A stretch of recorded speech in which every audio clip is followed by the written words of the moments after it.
honorable député Adji Mbergane Kanouté moom mooy coordonnatrice Macky 2012 nekkaat tamit vice-présidente assemblée ci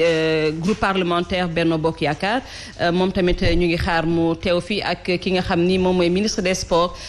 di Yankhoba Diattara moom itamit dina teew ci plateau bi en attendant ñoom ñuy installé wu rek ma jox kàddu gi ki nga xam ni mooy Made Codou Ndiaye njiitu réew mi def na un discours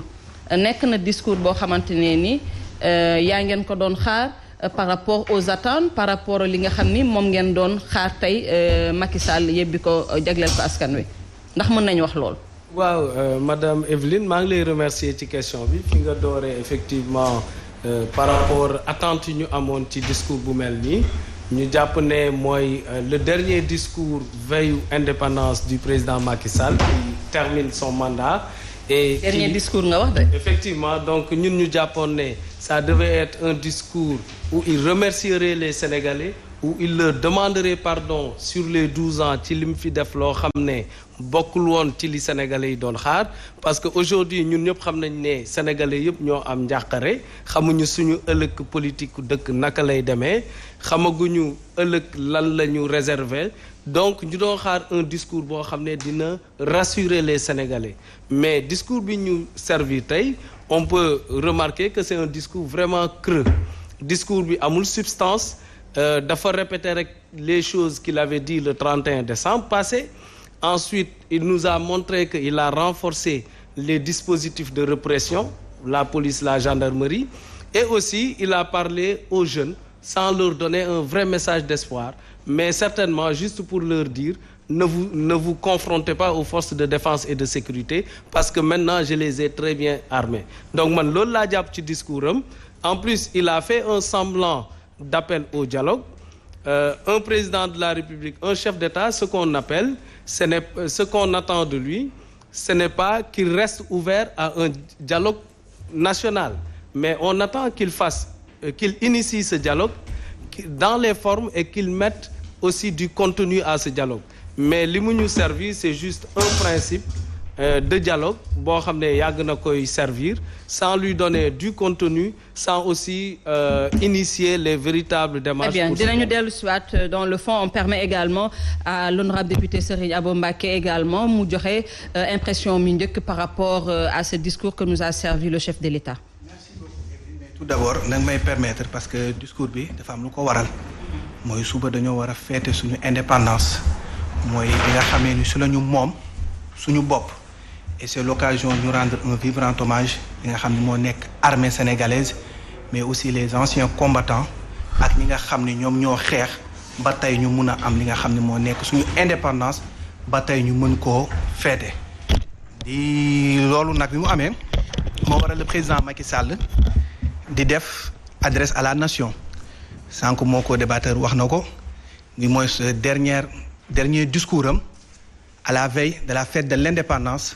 En tant que président de la République. dernier ngeen wax de. Oui parce que en 2024 il ne participera pas.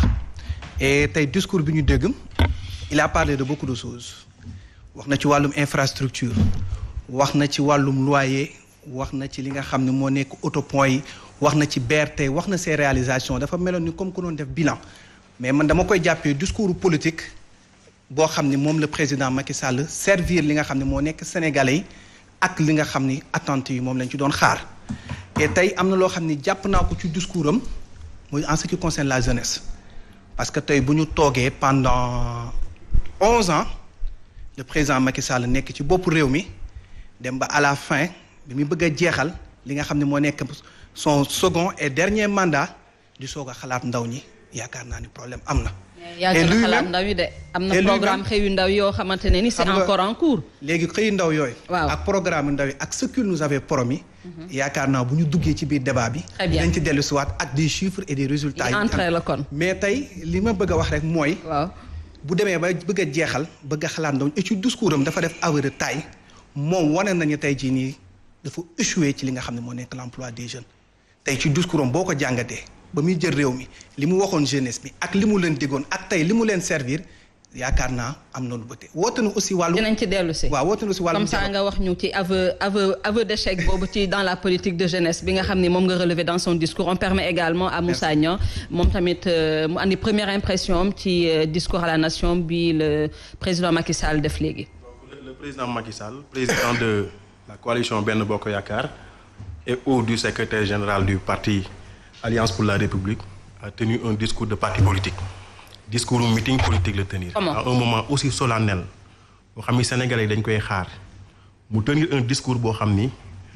day cadré ak contexte social bi contexte politique bi ak tension yi fu mu toll mais dafa jël plus de 7 minutes consacré que suñu force de défense et de sécurité yi.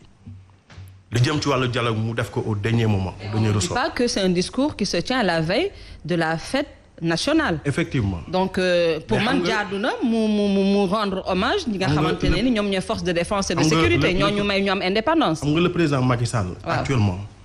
après s'être paré de tous les attributs du pouvoir nga xam ne dañ ko jox lépp actuellement mu war a taxaw jàkkaarloo Sénégalais ak fi Sénégal toll ñu koy xaar le peuple est anxieux ku ci nekk boo génnee da ngay jàpp ni sa doom suba manifestation mën na am mu dee ci wala mu gaañu ci. moo waroon taxaw édifier Sénégalais yi ci seen sort ni leen man du ma def 3e candidature fi Sénégalais yi jëm wax leen ko parce que moom à la kulli al échoué na ci politique publique nga xam moom la doon faire valoir li mu dese woon mooy mu fexe ba décrisper tension bi nga xam moom moo nekk si au niveau social mais li mu def moom mooy dem ba au dernier moment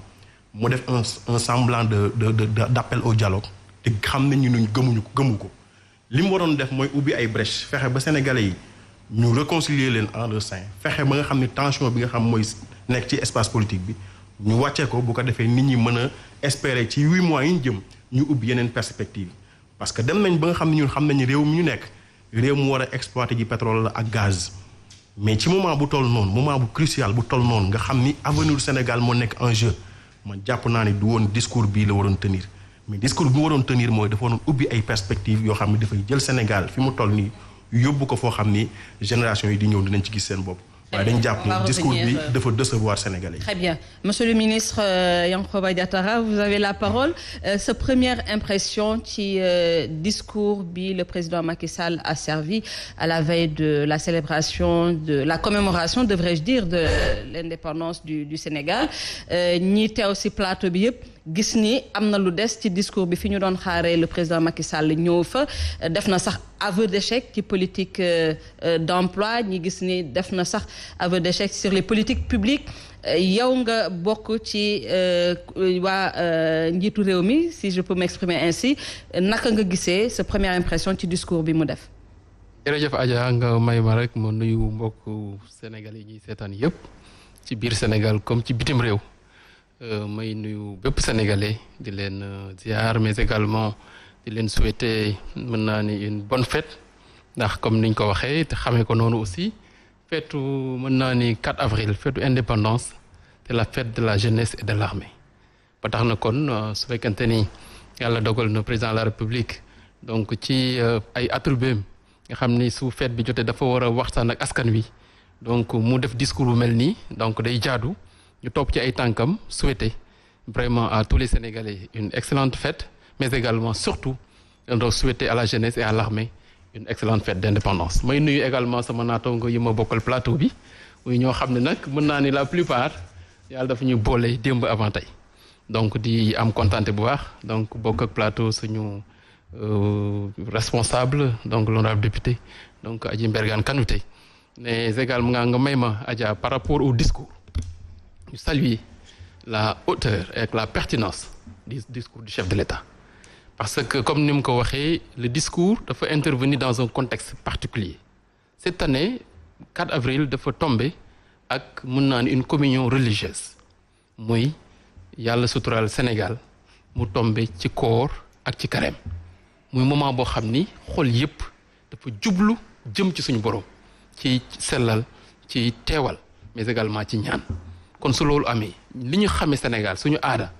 suñu cosaan mooy ñun ñëpp ñu boole xol yi nekk benn ñaan suñu borom mu mën naa ni yokk Sénégal jàmm yokk fi naataange mais également yokk fi sutura bi nga xam ne jëfeewu leen ko de. non bul wax loolu soxna si. waaw mais non de da nga naan waaw mën nga ni waaw s'il vous plaît mën nga ni politiciens yi mais mën nga ni politiciens yi mais bul ni ñun. politiciens yi ak ay politiciens waaw mais ak ay politiciens mais ñun notre responsabilité. en tant que état. mooy liggéey loo xam ni dañuy préserver la sécurité et la stabilité du pays et defe naa ni président de la République le gouvernement